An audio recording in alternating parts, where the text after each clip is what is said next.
Item: SCP-1756. Code name: At the Movies. Object Class: Safe. Special Containment Procedures: SCP-1756 is to be kept in a locked safe in the audiovisual wing of Site-73. A television, compatible remote control, and compatible cables and power adapter are to be provided in Room 346 for testing by researchers Level 2 and higher. All playbacks produced by SCP-1756 are to be filmed and archived for future analysis. A complete video archive of Siskel and Ebert at the Movies, and its predecessor programs, is to be maintained on site for comparison of SCP-1756 recordings to existing episodes. Testing involving SCP objects in optical disc format or any other Foundation-produced recordings shall require approval from the site director. Description: SCP-1756 is a Panasonic RV31K Region 1 DVD player manufactured in 1999. Serial number: redacted. SCP-1756 is externally identical to all other DVD players of its model and production date. Internal examination indicates that SCP-1756 has undergone aftermarket modification to allow it to play non-Region 1 DVDs. Attempts to replicate SCP-1756's anomalous properties by similarly modifying standard DVD players of the same type have been unsuccessful. SCP-1756 is capable of accepting and producing its primary effect with all 12 cm optical discs regardless of format or region coding, including DVD, HD DVD, Blu-ray, CD-ROM and DVD-ROM, music CDs, and proprietary optical disc formats used in video game consoles. SCP-1756's anomalous properties manifest when it is powered on and connected to a television, and an optical disc is inserted into the disc tray and played. Instead of playing the video or audio content encoded on the disc, the television will display a recording, from 6 to 11 minutes in length, appearing to be a segment from the American television program Siskel and Ebert at the Movies. In all documented cases the recording resembles the format of the original television show, in which Chicago-based film critics Gene Siskel and Roger Ebert discuss and debate movies currently in theatrical release and offer their individual opinions about whether the film is worth seeing with a thumbs up or thumbs down gesture. Examination of the recordings indicates that the set scene therein is identical to the set used by the television series during the 1992 to 1996 seasons, and that Siskel and Ebert appear to be approximately the same age as they were during the same time period. When the disc inserted is a motion picture that was reviewed on the original series, the content of the review will be identical to the original review featured on the program.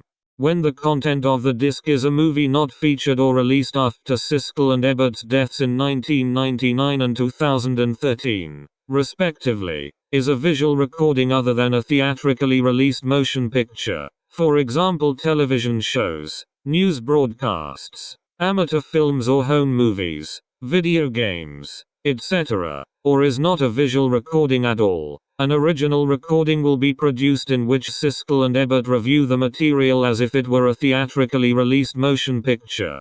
In these reviews, the critics will speak in a manner similar to the tone affected by the critics on the original series, with Siskel often critiquing individual aspects of the content, such as animation, acting, sound quality, etc., and Ebert analyzing the content from a more emotional, collective perspective. SCP-1756 Experiment Log. Experiment 1756-1. Date: 20. Content of Disc: The Crying Game, 1992.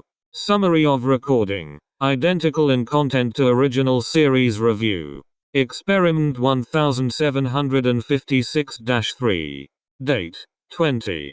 Content of Disc: Blade Runner, 1982. Director's Cut version, 1992. Summary of recording: similar in content to the original series review, except that neither Siskel nor Ebert make any mention of the narration by Harrison Ford, which was featured in the original theatrical release and omitted from the director's cut. Experiment 1756-7. Date: 20. Content of disc: Brokeback Mountain, 2005.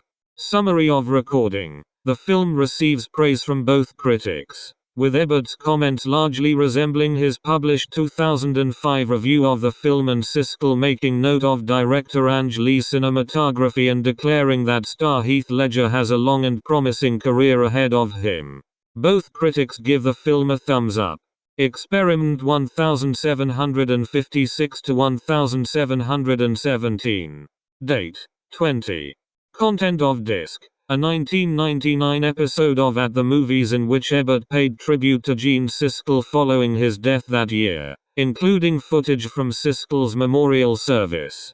Summary of recording: while expressing confusion at why the program received a theatrical release, both critics respond favorably, with Siskel describing it as a somber and bittersweet reminder of one's own mortality and Ebert humbly praising his own work as executive producer. Both critics agree that the body of Siskel, as seen lying in repose during the memorial service, plays the part better than Laurie Goldman. Both critics give the film a thumbs up. Experiment 1756-1721. Date: 20. Content of disc: Mass Effect, video game, 2007. Summary of recording: the game receives a mixed review, as the critics spend much of the segment arguing about various points and questioning whether they watched the same movie. Siskel states that the protagonist, Commander Shepard, who he identifies as being played by Mark Mayer, gives a wooden delivery of his lines and behaves more like a Boy Scout or comic book superhero than a starship captain, while Ebert describes Shepard, played by Jennifer Hale, as a take-no-prisoners feminist action hero in the tradition of Sigourney Weaver, and cites her taboo romance with a feminine alien from a monogendered species as a bold move for a mainstream sci-fi flick. The critics agree that supporting actor Raphael Sbarge, who Ebert identifies as having co-starred with Hale in one of the dozens of Star Wars prequels to hit the big screen in recent years, plays fundamentally the same character as in his previous role, but described his sacrifice near the end of Act 2 as one of the film's better moments. Siskel notes that the film is planned to be the first installment of a trilogy and expresses hope that Mayer will grow into the role. Siskel gives a thumbs down. Ebert gives a thumbs up. Experiment 1756-1728. Date: 20. Content of disc: 12 hours of live ABC News coverage of the 11th of September, 2001 attacks on the World Trade Center and Pentagon, beginning with the initial interruption of scheduled programming and ending with President George W. Bush's War on Terror nationwide address. Summary of recording: both critics praise the verisimilitude of the film's special effects, describing it as one of the best faux documentaries since Orson Welles' War of the Worlds, 1938, and marveling at the number of on-air news personnel playing themselves, with Siskel finding the choice to cast Texas Governor George W. Bush as the president both interesting and unusual. Ebert praises Osama bin Laden, who he describes as the director of the film, for his bold critique of America's national defenses and satirical outlook at foreign opinions of our country, though he questions his decision to insert himself into the film as a prime suspect in organizing the attacks. Both critics give a thumbs up. Experiment 1756-1736. Date: 20. Content of disc: Frampton Comes Alive, Disc 1, Music Album, 1976, CD Deluxe Edition, 2001. Summary of recording: Ebert describes the album as one of his favorites of all time and states that he greatly enjoyed the opportunity to listen to it in digital THX audio, though he is disappointed by the fact that the presentation ends halfway through the album and hopes a theatrical release of the second half is pending. Siskel, in contrast, is disappointed by the lack of any concert footage or other visual accompaniment to the music, and states that he could listen to music in the dark at home if he desired to rather than spending money to do so at the theater. Siskel gives a thumbs down. Ebert gives a thumbs up. Experiment 1756 to 1738. Date: 20. Content of disc: Classics of Literature, a 1997 Windows CD-ROM containing the text of 130 public domain novels. Summary of recording: both critics praise the ability to hear some of the greatest novels of all time narrated by their original authors, with Siskel describing author John Milton's narration of Paradise Lost as particularly moving and Ebert finding Victor Hugo's recitation of Les Miserables excellent but questioning his choice to read it in English rather than his native French. Both critics question the running time of the film at approximately 1,600 hours, while Ebert calls it a great value for the admission price. He claims that he spent several $1,000s on concessions during the screening and apologizes to the audience for the 12-week hiatus that at the movies took while he and Siskel were attending the screening. Both critics give a thumbs down, agreeing that, if broken into smaller installments, the film would be more enjoyable.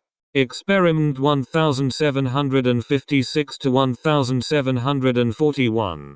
Date: 20. Content of disc: A recording of Murder on the Orient Express, 1974, as affected by SCP-1759. Summary of recording: Ebert introduces the segment as part of a recurring series on the works of Redacted, which he describes as an artistic collective that's been taking the film world by storm. Ebert praises the cinematic device of showing the altered film on a TV screen being filmed by another camera, and the digital manipulation of the original film footage to present the on-screen actors responding to the inversion of their world. Siskel praises the technical execution of the movie but finds it unoriginal and derivative of the group's earlier work, and compares it unfavorably to previous films by the group such as Man Being Eaten by No Shark, Sad Man, which he describes as being a 7-hour-long continuous shot of an atomic bomb sitting on a pedestal, and Cheese. Siskel gives a thumbs down. Ebert gives a thumbs up. Footnotes: 1. A syndicated weekly television program aired in the U.S. from 1986 to 1999. As a continuation of previous programs featuring Siskel and Ebert beginning in 1975. 2. Actor who appeared in Godzilla 1998, playing Gene, a character intended by director Roland Emmerich as a parody of Siskel in retribution for his negative review of Independence Day, 1996.